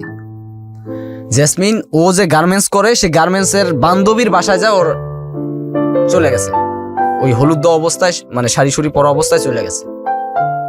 আচ্ছা, কোথায় গেছে? ওর বান্ধবীর বাসায়। আচ্ছা আচ্ছা, বান্ধবীর বাসায় যখন গেছে, তো আমরা তো আর ওকে খুঁজে পাবো না, কারণ আমরা তো চিনি না। আর আমাদের নেটওয়ার্কের ভিতরে যেগুলো আত্মীয় স্বজন আছে, সবার বাসায় আমরা ফোন করতেছি, নিজে যাচ্ছি, খোঁজ খবর নিচ্ছি, জেসমিন নেই। তুলফার উঠে গেল, নাই। আমার শ্বশুর আমার টার্গেট করে বসলো যে আমি ওকে নিয়ে আলাদা করে ওই ছেলেটার হাতে তুলে দেব। এটা আমার শ্বশুরের। আল্লাহ এক, আল্লাহ একজন, আমি আল্লাহকে বিশ্বাস করি, আমি একজন মুসলমানের সন্তান। তখনও আমার পরিকল্পনা ছিল আমার শ্বশুর খুশি হোক, ও ধরনের কোনো মন মানসিকতা ছিল না যে আমার শালিকাকে আমি স্থান দেব ওই ছেলেটার জন্য। পরের দিন আমারে নিয়ে আমি খোঁজাখোঁজের পরের দিন আমি কাজে যাই, মেয়ে তো নাই উধাও, আমি কাজে যাই, কাজ শেষ করে বাসায় আসতে থাকি, মানে সন্ধ্যার দিকে। আমার শ্বশুর আমার রাস্তায় পথে আটকায়, আমার হাতে টিফিন বাড়ি মোবাইল সব থাবা দিয়ে কাড়িয়ে নেয়, নিয়ে আমার ধাক্কা দিয়ে সিএনজির ভিতরে ঢুকা দেয়, মানে গাড়ির ভিতর, ওই গ্যারেজের ভিতরে ঢুকায় আমার উপরে একটা মানসিক অত্যাচার শুরু করে দেয় যে বল জেসমিন কোথায়। সে আমাকে গ্যারেজের একটা লাঠি দিয়ে শাসাইতেছে, ওই গ্যারেজের মালিককে দিয়ে, প্লাস আনাচ্ছে আমার পেটের চামড়া টান দিয়ে আমাকে মানে জব্দ করতেছে, হাতে চারি উঠাবে। আমি কি চোর? আমি অবাক, আমার শ্বশুর কি আমার সাথে এরকম ব্যবহার করতেছে? তার মেয়ে এখনো আমার ঘরে এবং আমার দেশের বাড়িতে। পরে রাস্তার সাথে তো আমরা যে বাসায় ভাড়া থাকি, ওই একজন ভাড়াটে দেখছে যে আমাকে এইভাবে মানে ধস্তাধস্তি আমার সাথে চলতেছে, দৌড় দিয়ে আমার শাশুড়ির কাছে খবর দিছে। আমার শাশুড়ি দৌড় দিয়ে এসে পড়ছে যে কি ব্যাপার, এখানে কি হচ্ছে, ওর বাবুকে কেন আটকাইছেন, ওর অপরাধ কি? মেয়ে ভালো না, মেয়ে চলে গেছে। ওনার মায়ে বলতেছে এই কথা, মেয়ে তো ভালো না, মেয়ে চলে গেছে, মেয়ে তো আরেকজনের সাথে সম্পর্ক করে তার সাথে চলে গেছে, ও কি জানে? শাসন করতে হলে মেয়েকে করবো। যাক, আমাকে ওখান থেকে নিয়ে আসে, আমার মন খুব খারাপ। আমি ফোন করে আমার দেশে আমার ওয়াইফকে সবকিছু ঘটনা খুলে বলি। এখন কয় আমি দেশে থেকে কি করব, জাস্ট আমি আমার মার সাথে ফোনে কথা বলতে পারি। যাক, যখন এগুলা মানে আমার মাথা শুধু একটাই টেনশন, কি রে আমি এগুলো বিষয় জানলাম না, শুনলাম না, অথচ আমার ঘরে দোষ এসে পড়লো। পরে আমার শাশুড়ি বলতেছে যে এক কাম কর, আমি যে কদিন এখানে আসি, দেশে আসি যে কদিন, একদিন তুই থাক, আর আমি দেশে মানে বাইরের যখন যাব তখন তুই এখান থেকে সরো, অন্য কোথাও মেসে থেকে কাজ করিস। আমি বলছি ঠিক আছে। মানে আমি আমার শাশুড়কে খাওয়ার বিল দিতাম না কখনো, আমি সেভ পাই এই জায়গাটায়। ওই টাকাটা নিয়ে আমি যে টাকাটা আমার খাওয়ানোর বিল দেবো, দেখা গেলো 10 দিন পরে আমি একটা মাছ নিয়ে আসতাম, রাস্তায় ফল পাইলাম 2 কেজি নিয়ে নিলাম, কিন্তু নির্ধারিত যে একটা খাওয়ার বেতন মানুষকে দিতে হয়, এটা আমার শাশুড়িকে আমি দিতাম না। তো না দেওয়ার কারণে আমি এই টাকাটা জমা বাড়ির পাড়ায় একটা কিছু করতাম। তো চতুর্থ দিন, মেয়ে হারায় যাওয়ার চতুর্থ দিন আমার কাছে একটা হঠাৎ করে, আমি কাজ করতেছি, হঠাৎ করে একটা ফোন আসে, ভাইয়া আপনি কোথায়? যে আমি কাজ করতেছি। কিরে তুই কোথায়? কয় আমি আছি যেখানে আছি। তুই যেখানে আছিস মানে তুই জানিস এদিকে কি হয়ে গেছে? ভাইয়া কি হয়েছে? এই ঘটনা। কয় ভাই আমি এত কিছু জানতে চাই না, আমার বিষ দিলে আমি বিষ খাবো, তবু ওই ছেলে ছাড়া আমি বিয়ে কাউকে করতে পারবো না। তো বিয়ে করতে পারবো না, তাই বিয়ে তো হয়ে গেছে, তো করলি কেমনে? আমি সংসার করবো না। এটা কি ছেলের হাতের মাওয়া? আচ্ছা করবো না। তা এখন তুই কোথায়? আমার উদ্দেশ্য হলো একটা যুবতী মেয়ে, তার গায়ে হলুদ লাগানো, সে উধাও, তাহলে তাকে আগে তো তার কোথায় আছে তাকে খুঁজতে হবে। ওটা ফোন দিয়ে বুঝাইলাম যে তুমি কোথায় আছো, আসো বলো আমাকে, আমি তোমাকে যথেষ্ট মানে সহযোগিতা করব, তুমি আগে আমার সাথে দেখা করো। কসম দিল যে আপনি আমার বাবাকে কাউকে বলবেন না। ঠিক আছে বলবো না, তুই দেখা কর আমার সাথে, এ কথা আমি তাকে প্রতিশ্রুতি দিলাম। তো সে আমাকে ঠিকানা দেয়, সেই ঠিকানা আমি চলে যাই, যা দেখি যে পিছনে মানে রাত বেজে গেছে তখন 10টা, অনেক ছেলে তার পিছনে আড্ডা মানে ঘোরাঘুরি করতেছে। যাই হোক, আমার একটা বন্ধু মানে কলিগ আছে, সে পুলিশে চাকরি করে, তার সহযোগিতা নিয়ে আমি ওখান থেকে ওকে নিয়ে সোজা লালবাগে সিএনজি নিয়ে টান দিয়ে সিএনজি নিয়ে লালবাগে যাই আমার খালার বাসায়, নিয়ে যাও ওরে ওখানে রাখি। রাখার পরে আমি আবার পোস্তকলা চলে আসি, ওই রাতেই ব্যাক করে চলে আসি, যে আজকে আর শোনানোর সময় নেই, কালকে শুনুন কি ঘটনা। ওরা আপাতত সেভ করে আসলাম। আইসা আমার শাশুড়ি চিন্তা ভাত খানা, আমিও খাই না, মানে আমি খাই না, তো এখন আমার একটু মনে ভালো লাগতেছে যে টেনশন মুক্ত হইলাম। আর এদিক দিয়ে খোঁজাখুঁজিও মনে করেন দিন গেলে তো একটু কমিয়া যায়, 2-4 দিন গরম থাকে একটু কমে যায় না, তারপর যোগাযোগ তো আছেই, খবর টবর নিতেছি। এর মধ্যে আমার শাশুড়িরও প্রায় দিন ঘনাই আছে বাইরে যাওয়ার জন্য, সৌদি আরব যাবে। তো 10 তারিখ দিবাগত রাত্রি আমার শাশুড়ি একটা কাজের জন্য বাজারে গেছে, বাজার সদাই আর যাই হোক একটা কাজের জন্য বাজারে গেছে। এর মধ্যে আমার শ্বশুর কিন্তু ঘরে আইছে, আমি ঘরে বসা। আইসা বলতেছে যে আমার মেয়ে কোথায় আছে, আমার মেয়ে কোথায় আছে, আমার মেয়েকে বাইর করবা, না হলে তোমাকে আমি আবার অপমান করব। আমি কোনো কথা সেদিন আর কোনো জব দেইনি, কোনো কথাও সেদিন আমি বলিনি। পরের দিন সকালবেলা আমি মেয়ের কাছে গেলাম, বলো তুমি কি চাও। মেয়েরা কোথায় ছিল তখন? লালবাগ।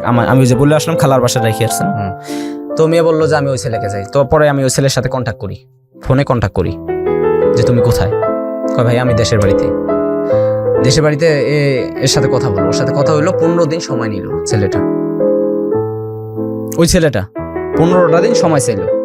তো যাই হোক 15টা দিন আমি তার শর্টকাটে নিয়ে আসি লালবাগে, ওরা 15টা দিন আমি নিজের আওতায় রাখি। এর মধ্যে আমার শাশুড়ি যেদিন যায় সেদিন সন্ধ্যাবেলা আমার ডাক দিয়া মাথায় হাত দিয়ে বলে, তোরা আমি ছেলের মতো জানি, ছেলের মতো ভাবি, বল আমার মেয়ে কোথায় আছে।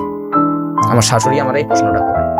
তখন আমি বললাম যে খালা, আমার জেসমিন আমার খালার বাসায় আছে, এই অবস্থা, সুজনের কাছে, সুজন ছাড়া কিছু চায় না। আমার শাশুড়ির সাথে আমি সবকিছু শেয়ার করি। তো বললো যে ওর দায় দায়িত্ব যা আছে সম্পূর্ণ তোর হাতে দিয়ে গেলাম, ওরা কোথায় দিবি, কোথায় কি করবি আমি এগুলো জানি না, আমি চলে গেলাম। আমার শাশুড়ি চলে গেলেন। পরের দিন সকালবেলা আমার সাথে শুরু হয়ে গেল টর্চার। আমি আর ওখানে থাকতে পারলাম না, চলে আসলাম রাজাবাড়ি, কাজের সাইডে থাকি। এর এখানে 15 দিন 1 মাস পার হয়ে যায়, ছেলে আসে না। হঠাৎ একদিন মানে ফোন বন্ধ করে হবে, ফোনে কন্ট্যাক্ট হচ্ছে না। ও দেশে যায় করছে বিয়া, ওই ছেলেটা, আমরা কেউ জানতাম না। মানে যে ছেলেকে পছন্দ করতো ওই ছেলেটা দেশে যা করছে বিয়া। 1 মাস পরে ফোন দিয়া কয়, ভাই আমি বিয়ে করছি, আমার পক্ষে যাওয়া সম্ভব না। আচ্ছা কি বিয়ে ভাই, স্যার আপনি বলেন।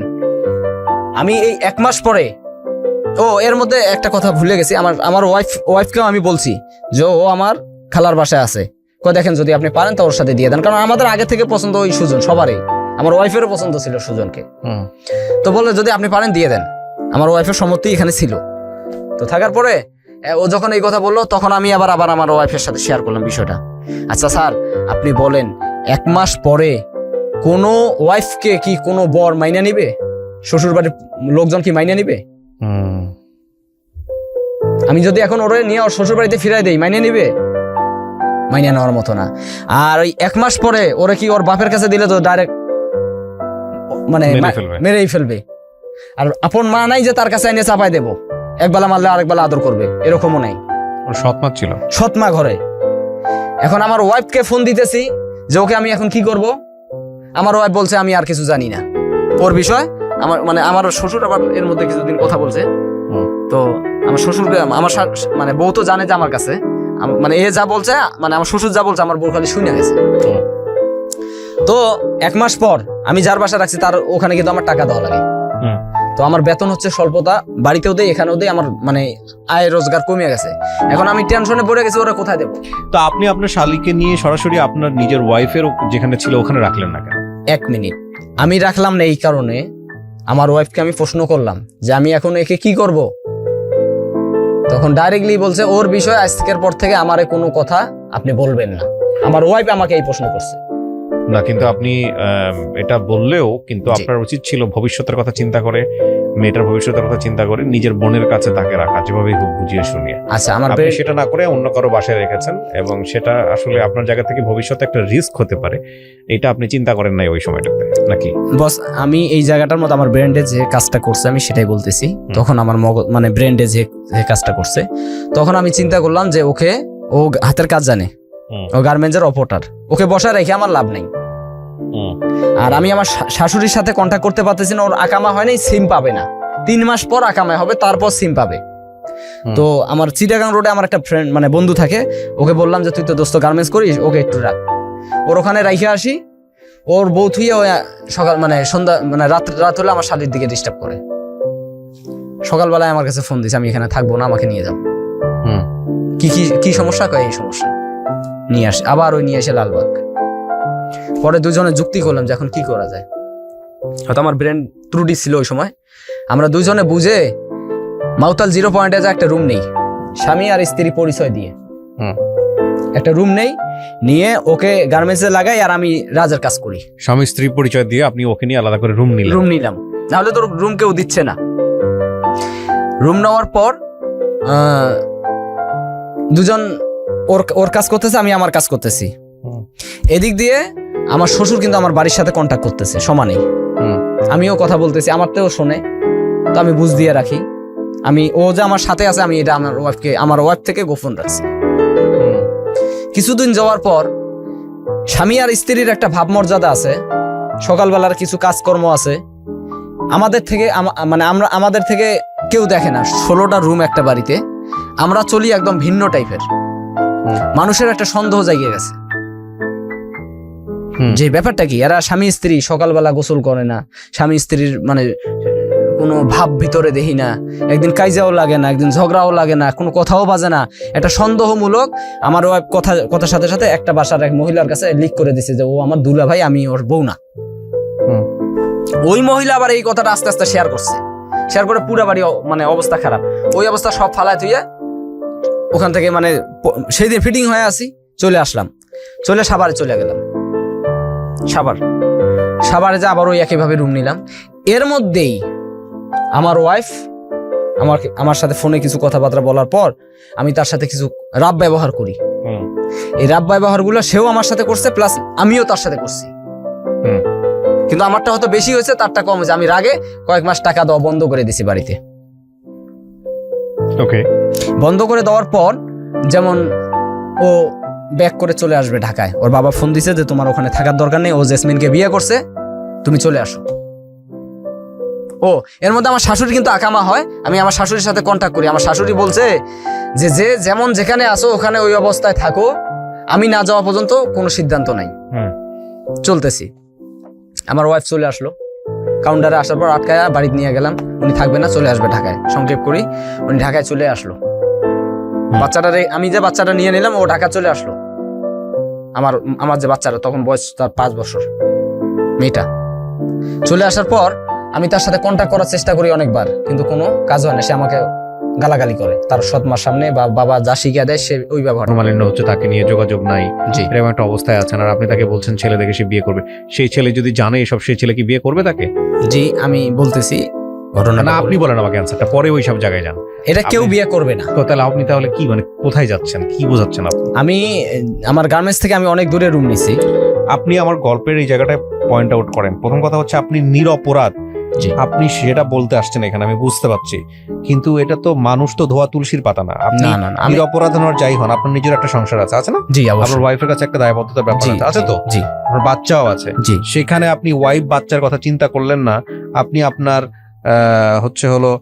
শালীর কথা চিন্তা করে আপনার নিজের সংসারের 12টা বাজিয়ে দিলেন, এবং শালীর সাথে একদিন 2 দিন না, বছর খানেক ধরে আপনি একসঙ্গে আছেন। জি, এবং সাথে আপনি আপনার শালীকে বলতেছেন অন্য একটা ছেলেকে দেখে বিয়ে করার জন্য আমার নিজের আবার সংসার আছে। জি, মানে এটা তো মানুষের ওভারলোডেড গাঁজা খাওয়ার পরেও তো মানুষের এই ধরনের চিন্তা আসার কথা না। সেখানে বছর খানিক ধরে আপনি মানে শালীর সঙ্গে ভাবে মানে হাও এটা মানুষকে আপনি যাই বলুন, মানুষ সেটাই কি বিশ্বাস করবে? একটু তো লজিক থাকতে হবে। অবশ্যই থাকতে হবে, কারণ আর ঘটনা হচ্ছে যে আমি এইরকম মানে আমার ব্রেন্ডে ওরকম মানে ওই সময় 1 বছর ধরে আপনার ব্রেন জাগে নাই। আমার ব্রেন মানে ওই সময় যে অবস্থায় ছিল আমি তো সবকিছু আপন বোন হলেও একটা কথা ছিল, এখানে লজিক থাকে যে আমার আপন বোনের জন্য আমি এটা করছি, মানুষ সেটা বিশ্বাস করবে। এখানে শালিকা এবং শালিয়ার দুলাভাইয়ের সম্পর্ক, জি সেটা তো আলটিমেটলি আপনি যদি তাকে আপন বোনের মতো দেখেও থাকেন, মানুষ তো এটা বিশ্বাস করবে না। সেখানে তো বিষয়টা এরকমই, এটা তো খুব স্বাভাবিক, তাই না? এটা হাস্যকর একটা বিষয় হয়ে গেল, খুবই হাস্যকর বিষয়। যাই হোক, আমরা এখানে নাম পরিচয় গোপন রেখে পুরো গল্পটাই উপস্থাপন করছি। দর্শক এবং শ্রোতা সবসময় মনে রাখবেন যে যিনি এখানে আসেন তার দিকে আঙ্গুল তোলা আমাদের উদ্দেশ্য নয়, কিন্তু এই গল্পগুলোর থেকে আমাদের অনেক কিছু শেখার আছে। জি বলেন, তারপর কি হলো? তো এভাবে থাকতে থাকতে ওকে আমি বলি যে তুমি একটা ভালো ছেলে দেখে, ও আমাকে বলে যে আমি অমুক ছেলেকে পছন্দ করছি, বা আমি কইছি যদি ভালো হয় তা তুমি চলে যাও।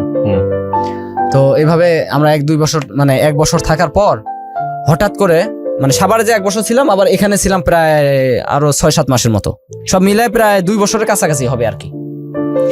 তো ও এক ছেলেকে পছন্দ করে গার্মেন্টসের, ওই ছেলেকে সবকিছু খুলে বলে যে ও আমার দুলা ভাই বা এক বাসায় থাকি। ওই লোক জানে না যে আমি একা থাকি ওকে নিয়ে, এই বিষয়টা সে জানতো না। তো তার সাথে ওর বিয়েটা ঠিক করে ফেলি, একটা ডেট করি, মানে সংক্ষেপে নিয়ে আসলাম, এর ভেতরে বহুত কথা। একটা ডেট করি যে 9 তারিখ বেতন হবে, 10 তারিখে শুক্রবার পরে 10 তারিখে তোমার বিয়ে দেবো, এরকম একটা ডেট করি। ঠিক ওই মাসের 2 তারিখে আমার কাছে সন্ধ্যার সময় একটা ফোন আসে। ও এর মধ্যে আর একটা কথা আছে, আমার যে বাচ্চাটা আমার সাথে থাকে আমাকে বলে আব্বু, ওরে বলে আন্টি। তো মানুষ অবশ্য প্রশ্ন করতে পারে ঘটনা কি, বাচ্চা আপনাকে বলে আব্বু, ওকে বলে আন্টি। তখন একটা মিথ্যার আশ্রয় নেই, মিথ্যার আশ্রয় এটাই যে আমার প্রথম ওয়াইফ মারা গেছে। এটা বলেন আপনি? জি, এটা আমি নিজে বলি, এটা এই অপরাধটা আমি করছি। কাকে বলেন? মানুষকে, যেমন কেউ জিজ্ঞেস করলে যে আপনাকে বলে আব্বু আর ওকে বলে আন্টি, এক বাসায় থাকতে গেলে অনেকজন জিজ্ঞেস করে, তখন আমি এই অপরাধটা করি যে আমার প্রথম স্ত্রী মারা যাওয়ার পর এই বাচ্চার জন্য দ্বিতীয় বিয়ে করতে হয়েছে শালিকাকে, এই জন্য ও ছোটবেলা থেকে আন্টি বলে আসছে, এখন আন্টি বলে। এই অপরাধটা আমি ওই শিশু বাচ্চা দিয়ে করছি। আর মেয়েটাকেও শিখিয়ে দিছি, তোমার আম্মুর কথা কেউ জিজ্ঞেস করলে বলবা মারা গেছে। আর মেয়েকে যা শিখিয়ে দিছি মেয়ে তাই বলতো, মানুষ জিজ্ঞেস করলে এইভাবে বলতো। যাই হোক, আমার বাচ্চাটা অ্যাক্সিডেন্ট হয়, আমার বউকে আমি ফোন দেই, আমার মানে 2টা পা প্লাস্টার সার্জারি করি সেন্ট্রাল হাসপাতাল সাভার। আমার বউ ওই একই অবস্থা, আসেনি, সেখানেও যায়নি। তো ওর বিয়ে ঠিক করে ওই মাসে 2 তারিখে আমার কাছে ফোন আসে। হঠাৎ করে একটা ফোন আসে, ফোনটা রিসিভ করলাম, জিজ্ঞেস করলো যে হ্যালো আপনার নাম কি? আমির হোসেন বাবু। আমি কি জি। কয় নার্গিসকে চেনেন? আমি কি জি আমি চিনি, নার্গিসকে চিনি। কয় নার্গিস আপনার কি? আমার ওয়াইফ। কয় একটু কথা বলেন। আমার সাথে কথা বললো। একটা মানুষের সাথে সম্পর্ক বিচ্ছিন্ন করার জন্য যে 3টে শব্দ উচ্চারণ করা হয়, সে মানে সেই উচ্চারণগুলো আমার কানে সে করলো, এবং উপস্থিত ওখানে সাক্ষী লোক ছিল। উপস্থিত বিয়ের মজলিসে বসে তারা ফোন দিছে, ওই কাজী আমারে ফোন ধরে দিছে সে আমারে। আর আমাদের বিয়ের রেজিস্ট্রেশন ছিল না, কলমা পড়া বিয়ে ছিল, শুধু হুজুর দিয়ে কলমা পড়ে বিয়ে মানে বিয়ে পড়া রাখছি, কিন্তু রেজিস্ট্রেশন করে কোনো বিয়ে হয়নি। কাবিন মানে ওই কাবিন নামা লেখে না, ও লেখালেখিটা আমাদের হয়নি। তো যাই হোক, সে আমাকে মানে ফোনে 3 কথা বলে দিল। 3 কথা বলতে তালাক? জি। ওই কথা 3টা ইউজ করলো যখন, আসমান জমিন, মানে তখন আমার মানে আসমান জমিন পুরো পৃথিবী ঘুরতে শুরু করলো। আমার স্বপ্ন ছিল যে এই মেয়ে মানে আমার শাশুড়ি বিদেশ থেকে আসার পর আমার শালিকাকে আমার শাশুড়ির কাছে আমি বুঝাই দেবো, এই অবস্থায় যদি আমার হাত থেকে হারায় যায় তাহলে আমি একটা ফাঁসবো, মানে জরিপানার তলে পড়বো। সে যদি এসে জিজ্ঞেস করে আমার মেয়ে কোথা, আমি কোথেকে দেবো, যদি একদিকে চলে যায়, মানে অনেক কিছু বিবেচনা করে তার গায়ে আমি হাত দিতাম না। আমার প্রয়োজন হয়তো আমি টাকা দিয়ে বাইরে যাইতাম, অন্য কাজ মানে অন্য জিনিস ব্যবহার করতাম, কিন্তু ওর সাথে আমার কোনো খারাপ আচরণ ছিল না। আমার ইচ্ছা ছিল, আপনি বিশ্বাস করলে করতে পারেন, না করলে নাই, আমার মনের থেকে বলছি আমি, আমার মানে মনের আশা ছিল যে ওর মা যতদিন দুনিয়ায় না মানে বাংলাদেশে না আসবে ততদিন ও আমার কাছে থাকবে, যেদিন আসবে আমি নিয়ে যা বুঝাই দেবো যে আমি আর মানে আপনার মেয়েরে যে আমার দায়িত্বে রাখছি, যে বুঝাই দিলাম। বা এই ধরনের আমার চিন্তা ভাবনা যা ছিল আমি তাই বললাম আপনারে, এই ধরনের একটা চিন্তা ভাবনা ছিল। আর এদিক দিয়ে ওর বিয়েও যদি ঠিক করে ফেলছি, ওর আয়োজনও করতে মানে 2জনে কামাইতেছি, ওর জিনিস বানাইতেছি, বিয়ের জন্য আয়োজন করতেছি। এদিক দিয়ে আমার বউ আমার সাইডে যেদিন চলে গেল, এখন আমার বাচ্চাটা আমার সাথে, আমার মানে শালিকা তো গার্মেন্টসে। তো আমি কাঁদতেছি, মানে আমার আসমান দুনিয়া ঘোরা শুরু হয়ে গেছে। এটা কোন শব্দ ব্যবহার হলো আমার সাথে? সে এমনি টর্চারিং করতো, কিন্তু ভাবতাম যে আমার যখন শাশুড়ি আসবে তাই সে বুঝায়া অবশ্যই সে আমার ঘরে সে তারে দিবে। শাশুড়ি কি দেশের বাইরে ছিল? জি, সৌদি আরব ছিল। তো এই জিনিসটা মাথায় রাখতাম, কিন্তু আমি কখনো কল্পনা করতাম না যে আমার ওয়াইফটা আমার জীবন থেকে হারায় চলে যাবে। এই ধরনের কোনো চিন্তা ভাবনা আমার মাথায় ছিল না। তো যখন ওই 3টা কথা সে বলে দিয়ে এবং কাজী সাহেব বলছে যে ওর আজকে বিয়ে, তখন আমার ভিতরে হুশ ঢুকে গেছে যে আমি মানুষ, আর আমি এটা কি করতেছি। যে অপরাধগুলো আমার নিজের ভুলের কারণে হোক আর কাউকে সহযোগিতা করার জন্য হোক, যে ভুলটা আমি করলাম এর সংশোধনটা কি? আমার ওয়াইফে তো বিয়ে হয়ে যাচ্ছে, আমার এই বাচ্চাটার হবে কি? যে বাচ্চাটা আজ পর্যন্ত কাউকে একটা খারাপ ভাষায় গালি দেয়নি। এখন আমি বসে বসে কাঁদতেছি, চোখের পানি ঝরঝরায় পড়ে। মেয়েটা দৌড় দিয়েছে, আবু তোমার কি হয়েছে, তুমি কান্দো কেন, ব্যথা পাইছো? কিন্তু ওই ছোট মেয়েটা কি জানে যে ওর মা মানে ওর মা ওর কাছ থেকে চলে যাইতেছে? ওরা কি বলা সম্ভব?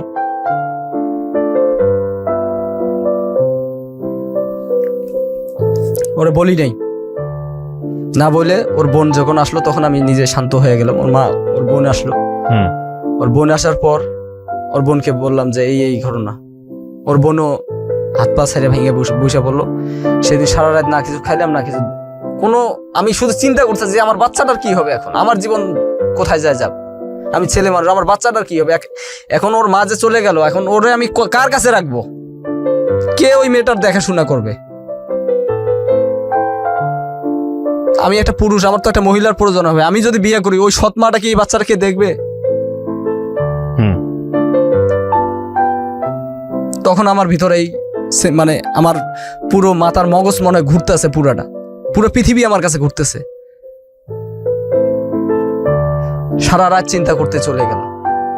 সকালবেলা ও কাজে গেল, আমি আর কাজ করি না, চিন্তা করি এখন আমি কি করব। তখন আমি আমার এক ফ্রেন্ডের কাছে সবকিছু খুলে বলার পর সে বললো যে যেটা হবার তা এতদিন তো বোঝো নাই, যেটা হবার সেটা তো হয়েই গেছে, এখন এই বাচ্চাটার কি হবে? এখন মার আদরটা, ও বলতেছে মার আদরটা মাসি দিতে পারে, এটা ওর বক্তব্য যে মার আদরটা মাসি কিন্তু দিতে পারে, অন্য মেয়ে না। তুই যার জন্য এত কিছু করছস, এখন প্রয়োজনে তারে বল যে আমি তোমার জন্য এত কিছু করতে যাই, তোমার বাঁচাইতে যা, আমি বিপদে আছি, আমার কি হবে? কিন্তু তারে যখন এই কথা বলতে গেছি, সে আমার ঘর থেকে বাইরে যেতেছে, আপনি আমার দুলাভাই, আপনি তো আমার জামাই না, আপনি আমার সাথে কিসের অধিকার খাটান? আপনি কেন আমাকে ঘরে থাকতে বলবেন? আমি যেদিকে মন চাবে আমি সেদিকে। 2 দিন পরে আপনি তো বিয়ের আয়োজন করছেন। আপনার শালিকা বলতেছে? জি, আপনি তো আমার বিয়ের আয়োজন করছেন, দিন তারিখ সব দাওয়াত মানুষের যা যা দাওয়ার দিয়ে দিছি। এখন আপনি আবার একটা কোন মুখে এই কথাটা বলেন? আমি অবাক। আমি অবাক। 7 তারিখে ওরা প্রেশার দেই, কাজ হয় না। সে আমার বুকের মধ্যে লাত্তি দিয়ে চলে যায়, তার আটকাইতে চাই, চেষ্টা করি যে আজকে তোমার গার্মেন্টস যাওয়ার প্রয়োজন নাই। সে আমার বুকের ভিতরে আঘাত করে চলে যায়। পরে যখন ওইভাবে শুরু হলো, তখন আমি ওই 7 তারিখে চলে আসলাম লালবাগে। এসে আমার বোনটার সাথে বুদ্ধি করলাম, বোন কি করা যায়, আমার বাচ্চা নিয়ে তো আমি খুব অভাবে আছি। পরে আমি নিজে একটা ব্রেন সংগ্রহ করলাম তৎক্ষণিকের ভিতরে, যে একে আমি এখানে আর বিয়ে দেব না, আমি এর জীবন সাথী, ওরে আমি জীবন সাথী বানাবো আমার বাচ্চার জন্য। সিদ্ধান্ত রাজি ছিল না, ও তো বললেই চলে যায় ঘর থেকে না। কিন্তু আপনি যে ওকে বিয়ে করবেন, ও মেন্টালি রাজি ছিল, প্রস্তাব দিলেও রাজি হবে এরকম ভাবনা ছিল? আমি ওর বোন যাওয়ার পরে 2 দিন পর থেকে ওরে প্রস্তাব দেই, সে আমার সাথে রাজি না। আপনি আমার দুলাভাই, আপনি আমার হবেন, জামাই হবেন কেন? দেখেন বিষয়গুলো কত জটিল হয়ে গেছে। হ্যাঁ, তারপর একটা অপরাধ ঢাকতে গিয়ে আরো কিছু অপরাধ করতেছে। আপনি শোনেন, আমি বলতেছি, আসতেছে সামনে। পরে এই কথা বলার পর আমি লালবাগ এসে আমার বোনকে বললাম, আমার একজন বুদ্ধি দিল যে ঘুমের ওষুধ খাওয়ায়া ওরে এখান থেকে আউট করে সরাই নিয়ে যা বাড়ি নিয়ে যা, একটা ব্যবস্থা হবে ইনশাল্লাহ। অন্য আরেকজন আমার এই বুদ্ধিটা দিল। পরে আমি লালবাগ এসে আমার বোন ওই খালাতো বোনকে বললাম যে আমি ওকে নিয়ে আসবো, আমি 2টা ট্যাবলেট দিলাম, ফাঁকি করে তুমি ইয়ার ভিতরে দিয়ে দিও, শরবতের ভিতরে, গরমের দিন কিন্তু শরবতের ভিতরে দিবা, এবং খেয়াল রাখবা ওই গ্লাসটা যেন ওর কাছে থাকে।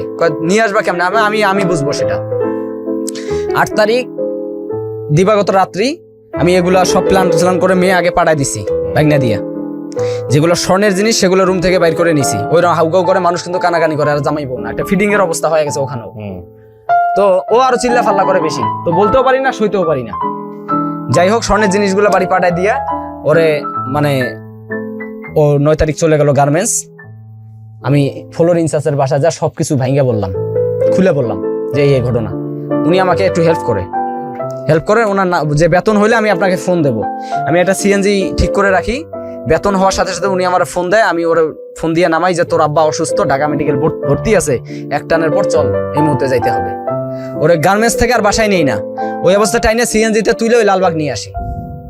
কয়খানে কেন? আর তুই ফ্রেশ হবি না, এই অবস্থা যাবি, তোর আগে জামাইরা ওখানে আসছে, ওরা গেলে তারপর যাবো। এই অপরাধগুলো আমি করি। পরে ওখানে ওরা ওই ওষুধ খাওয়ায়া ওরা আমি দেশের বাড়িতে নিয়ে যাই। ঘুমের ওষুধ শরবত খাওয়া দেয়, কিছুক্ষণ পরে ঘুমায় যায়।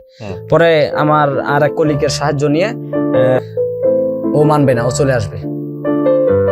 তখন তো দেশের মানুষ সবাই ধরে বসে, কিরে তোর বউ কই, শালি নিয়ে চোখকে, এর কাহিনী কি? বলে বিস্তারিত সবগুলার আমি ভাঙ্গে সবকিছু বলি। কেউ আমার খারাপ বলছে, কেউ ভালো মানে যে যেটা পারছে সেটা বলে চলে গেছে। কিন্তু আমি ভাবতেছি আমার সন্তানের কথা, আমার নেশাটা জেগে গেছে এরকম। আমার নিজের কথা আমি ভাবি না যে আমার সন্তানটা কিভাবে ভালো থাকবে। ও কিছুদিন পর আমার বাড়িতে এরকম আমার সাথে মানে বুদ্ধি টুদ্ধি করলো যে না থাকবো, এখন ভালো হয়ে গেছে। কিছুদিন পর তখন ওরা আমি বিয়ে শাদী করি নাই, জাস্ট খালি ওরা বুঝের মাধ্যমে আনতেছি যে একটা লোক আসলে তার সামনে যেন বলে যে হ্যাঁ আমি রাজি। ওরা বুঝানোর জন্য আমার বাড়িতে রাখছি।